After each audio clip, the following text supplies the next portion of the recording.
বিশ্বাস করবেন না, জামিনে মুক্ত শীর্ষ সন্ত্রাসীরা এবার কি করতে যাচ্ছে? আবারও কি ভুল সিদ্ধান্ত নীল সরকার?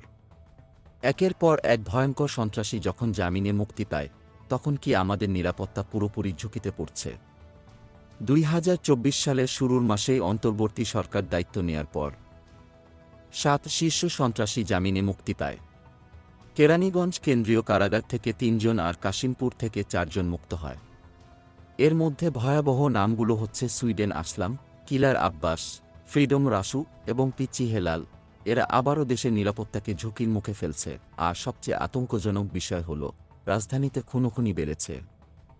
গোয়েন্দারা নিশ্চিত এই সকল ভয়ঙ্কর ঘটনার পেছনে কারাগার থেকে মুক্ত সন্ত্রাসীরা জড়িত। এলিফ্যান্ট রোডে এক ব্যবসায়ীকে খুন করার চেষ্টার পর সন্ত্রাসীরা থানা ঘেরাও করে ভয়াবহভাবে আসামি ছিনতাই করতে চায়। গোয়েন্দাদের ধারণা, এই ঘটনার পেছনে রয়েছে জামিনে মুক্ত শীর্ষ সন্ত্রাসী ইমন।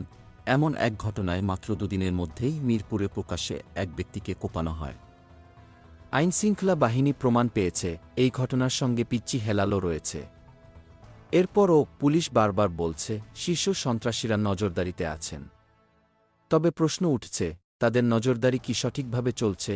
ঢাকা মহানগর গোয়েন্দা পুলিশের প্রধান রেজাউল করিম মল্লিক বলেন, কোনো সন্ত্রাসী আইনের আওতা থেকে রক্ষা পাবে না। কিন্তু অপরাধ বিশেষজ্ঞরা বলছেন এটা ছিল এক মারাত্মক ভুল সিদ্ধান্ত। ঢাকা বিশ্ববিদ্যালয়ের সমাজ ও অপরাধ বিশেষজ্ঞ তৌহিদুল হক বলছেন, এই শীর্ষ সন্ত্রাসীদের মুক্তি দিয়ে সরকার এক বিপদ ডেকে এনেছে।